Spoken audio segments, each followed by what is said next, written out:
قوم لوط جنہوں نے ایسی برائی کو ایجاد کیا جو ان سے پہلے دنیا میں کسی قوم نے نہ کیا تھا۔ ایسی بدکاری جس کی مثال تاریخ میں کہیں نہیں ملتی۔ اس قوم نے ایسا کیا کام کیا تھا اور ان کا کیا انجام ہوا؟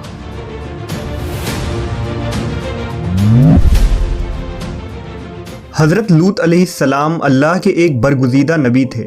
آپ کے والد کا نام ہاران تھا جو تاریخ کے بیٹے تھے۔ آپ کی پیدائش عراق کے قدیم شہر اور میں ہوئی تھی۔ اس شہر میں ابراہیم علیہ السلام کا مسکن تھا۔ دراصل لوط علیہ السلام کے والد ہاران حضرت ابراہیم کے سگے بھائی تھے، یعنی حضرت لوط علیہ السلام حضرت ابراہیم کے بھتیجے تھے۔ چونکہ حضرت لوط علیہ السلام کے والد ان کے بچپن میں ہی انتقال کر چکے تھے، لہذا حضرت لوط کو حضرت ابراہیم نے بیٹا بنا کر پالا تھا۔ آپ حضرت ابراہیم پر سب سے پہلے ایمان لانے والوں میں شامل ہیں۔ آپ حضرت ابراہیم کے زمانے میں اہل سدوم کی رہنمائی کے لیے نبوت کے منصب پر فائز ہوئے۔ حضرت لوط کے بہت سارے معجزات ہیں۔ آپ جس وقت بارش کے لیے دعا کرتے تھے تو آسمان بادلوں سے بھر جاتا اور خوب بارش ہوتی تھی۔ حضرت لوط جس پتھر پر سر رکھ کر سوتے، اس پتھر پر آپ کے سر مبارک کا نشان بن جاتا تھا۔ سدوم وہ علاقہ تھا جہاں لوط علیہ السلام مبعوث فرمائے گئے۔ سدوم کے آس پاس 5 نہایت ہی خوبصورت شہر آباد تھے، جن میں سے ہر ایک کی آبادی 1 لاکھ نفوس سے زیادہ ہی تھی۔ یہ علاقے نہایت ہی سرسبز و شاداب اور قدرت کی فیاضی کا حسین شاہکار تھا۔ یہاں باغات کی کثرت تھی، لہلہاتی کھیتیاں یہاں کی ضروریات سے کہیں زیادہ تھی۔ اردن، شام اور اسرائیل کے درمیان بسا ہوا یہ علاقہ نہایت ہی زرخیز تھا۔ وہاں طرح طرح کے اناج، پھل، میوے بکثرت پیدا ہوتے تھے، اور یہی وجہ تھی کہ آس پاس کے بستیوں کے لوگ بھی اپنی معاشی اور غذائی ضرورت کے لیے ان بستیوں کی طرف آتے تھے۔ مگر یہ بات اہل سدوم کے لوگوں کو بالکل بھی پسند نہ تھی۔ ان کے خیال میں ان کی بستیوں میں پیدا ہونے والے پھلوں، اناجوں اور سبزیوں پر صرف ان کا ہی حق تھا۔ وہ نہیں چاہتے تھے کہ دوسری بستیوں کے لوگ ان کے علاقے میں آئیں۔ ایک دن سدوم کے لوگ اس بات پر غور و فکر کر رہے تھے کہ باہر سے آنے والے لوگوں کو یہاں آنے سے آخر کیسے روکا جائے، کہ ابلیس ایک بزرگ کی شکل میں ان کے محفل میں آیا اور کہا، اگر تم ان سے پیچھا چھڑانا چاہتے ہو تو میرے کہنے پر عمل کرو۔ اس اجنبی بزرگ کی بات لوگوں نے بہت توجہ سے سنی۔ ابلیس نے کہا، میں کل بتاؤں گا۔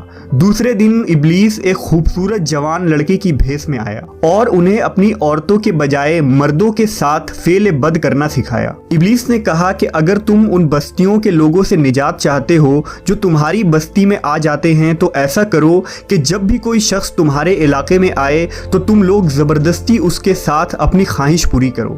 اس طرح یہ لوگ اس بستی میں آنا چھوڑ دیں گے۔ اپنی نفسانی خواہشات کے لیے مردوں سے بدفعلی اس قوم کا دستور بن گیا تھا۔ یہاں بے حیائی عام ہو گئی تھی۔ حکمراں، سردار، رؤسا، ہر طبقے میں گھر گھر یہ عمل پھیل گئی تھی۔ بھری محفل میں یہ لوگ اس فحاشی کے کام کو کر کے خوش ہوتے تھے۔ کوئی بھی محفل اس کام کے بغیر ادھوری سمجھی جاتی تھی۔ خاص کر مسافروں میں سے کوئی خوبصورت لڑکا ہوتا تو یہ لوگ اسے اپنا شکار بنا لیتے۔ تلمود میں لکھا ہے کہ اہل سدوم اپنی روزمرہ کی زندگی میں سخت ظالم، دھوکے باز اور بد معاملہ تھے۔ کوئی مسافر ان کے علاقے سے بخیریت نہ گزر سکتا تھا۔ کوئی غریب ان کی بستیوں سے روٹی کا ایک ٹکڑا نہ پا سکتا تھا۔ بارہا ایسا ہوتا تھا کہ باہر کا آدمی ان کے علاقے میں پہنچ کر فاقوں سے مر جاتا اور یہ اس کے کپڑے اتار کر اس کی لاش کو برہنہ دفن کر دیتے۔ اپنی وادی کو انہوں نے ایک باغ بنا رکھا تھا جس کا سلسلہ میلوں تک پھیلا ہوا تھا۔ اس باغ میں وہ انتہائی بے حیائی کے ساتھ اعلانیہ بدکاریاں کرتے تھے۔ حضرت لوط علیہ السلام نے انہیں توحید کی دعوت دی اور بدکاری کے اس گھنونے عمل سے توبہ کرنے کا حکم دیا۔ حضرت لوط نے کہا، تم بے حیائی کیوں کرتے ہو؟ کیا تم عورتوں کو چھوڑ کر لذت حاصل کرنے کے لیے مرد کی طرف مائل ہوتے ہو؟ حقیقت یہ ہے کہ تم احمق لوگ ہو۔ حضرت لوط اہل سدوم کو دن رات واعظ و نصیحت کیا کرتے، لیکن قوم پر اس کا کوئی اثر نہ ہوا، بلکہ وہ بہت فخریہ انداز میں یہ کام کرتے تھے۔ انہیں حضرت لوط کا سمجھانا بھی برا لگتا تھا، لہٰذا انہوں نے صاف صاف کہہ دیا کہ اگر تم ہمیں اسی طرح برا کہتے رہے اور ہمارے کاموں میں مداخلت کرتے رہے تو ہم تمہیں اپنے شہر سے نکال دیں گے۔ حضرت لوط نے نصیحت و تبلیغ کا سلسلہ جاری رکھا، لہٰذا ایک دن اہل سدوم نے خود ہی عذاب الہی کا مطالبہ کر دیا۔ اللہ تعالیٰ نے اب تک ان کے اس بدترین فحاشی اور بدکاری کے باوجود ڈھیل دے رکھی تھی، لیکن جب انہوں نے حضرت لوط سے ایک دن کہا کہ اگر تم سچے ہو تو ہم پر عذاب لے آؤ، لہٰذا ان پر عذاب الہی کا فیصلہ ہو گیا۔ اللہ نے اپنے خاص فرشتوں کو دنیا کی طرف روانہ کر دیا۔ یہ فرشتے دراصل حضرت جبرائیل، میکائیل اور اسرافیل علیہ السلام تھے۔ پھر یہ فرشتے حضرت لوط علیہ السلام کے گھر تشریف لے آئے۔ حضرت لوط نے جب ان خوبصورت نوعمر لڑکوں کو دیکھا تو سخت گھبراہٹ اور پریشانی میں مبتلا ہو گئے۔ انہیں یہ خطرہ محسوس ہوا کہ اگر ان کے قوم کے لوگوں نے انہیں دیکھ لیا تو نہ جانے وہ ان کے ساتھ کیا سلوک کریں گے۔ حضرت لوط کی بیوی کا نام وائلہ تھا، اس نے آپ پر ایمان نہ لایا تھا اور وہ دراصل منافقہ تھی، وہ کافروں کے ساتھ تھی، لہٰذا اس نے جا کر اہل سدوم کو یہ خبر دے دی کہ لوط کے گھر نوجوان لڑکے مہمان ٹھہرے ہوئے ہیں۔ یہ سن کر بستی والے دوڑتے ہوئے حضرت لوط کے گھر پہنچے۔ حضرت لوط نے کہا، اے قوم، یہ جو میری قوم کی لڑکیاں ہیں یہ تمہارے لیے جائز اور پاک ہیں، اللہ سے ڈرو اور مجھے میرے مہمانوں کے سامنے رسوا نہ کرو۔ کیا تم میں سے کوئی بھی شائستہ آدمی نہیں؟ حضرت لوط کی بات سن کر وہ لوگ بولے، تم بخوبی واقف ہو کہ ہمیں تمہاری بیٹیوں سے کوئی حاجت نہیں، اور جو ہماری اصل چاہت ہے اس سے تم بخوبی واقف ہو۔ قوم لوط کے اس بے شرمانہ جواب سے اندازہ لگایا جا سکتا ہے کہ وہ فعل بد میں کس حد تک مبتلا ہو چکے تھے۔ جب حضرت لوط علیہ السلام کی قوم ان کے گھر کی طرف دوڑتی ہوئی آئی تو حضرت لوط نے گھر کے دروازے بند کر دیے اور ان نوجوانوں کو ایک کمرے میں چھپا دیا۔ اس بدکار لوگوں نے آپ کے گھر کا گھیراؤ کیا ہوا تھا اور ان میں سے کچھ گھر کے دیوار پر بھی چڑھنے کی کوشش کر رہے تھے۔ حضرت لوط اپنے مہمانوں کی عزت کے خیال سے بہت زیادہ گھبرائے ہوئے تھے۔ فرشتے یہ سب منظر دیکھ رہے تھے۔ جب انہوں نے حضرت لوط علیہ السلام کی بے بسی اور پریشانی کا یہ عالم دیکھا تو حقیقت سے پردہ اٹھاتے ہوئے یوں فرمایا، اے لوط، ہم تمہارے رب کے بھیجے ہوئے فرشتے ہیں، یہ لوگ ہرگز تم تک نہیں پہنچ سکیں گے۔ ابھی کچھ رات باقی ہے تو اپنے گھر والوں کو لے کر چل دو اور تم میں سے کوئی شخص پیچھے مڑ کر نہ دیکھے۔ اہل سدوم حضرت لوط کے گھر کا دروازہ توڑنے پر بضد تھے، لہٰذا حضرت جبرائیل علیہ السلام نے گھر سے باہر نکل کر اپنے پر کا ایک کونا انہیں مارا، جس سے ان سب کی آنکھوں کے ڈھیلے باہر نکل آئے اور بصارت زائل ہو گئی۔ یہ خاص عذاب ان لوگوں کو پہنچا جو حضرت لوط کے پاس بد نیتی سے آئے تھے۔ حضرت لوط علیہ السلام حقیقت حال جان کر مطمئن ہو گئے اور اپنے گھر والوں کے ساتھ رات ہی کو نکل کھڑے ہوئے۔ بیوی بھی ان کے ساتھ تھی، لیکن کچھ دور جا کر وہ واپس اپنے قوم کی طرف پلٹ گئی اور قوم کے ساتھ جہنم رسید ہو گئی۔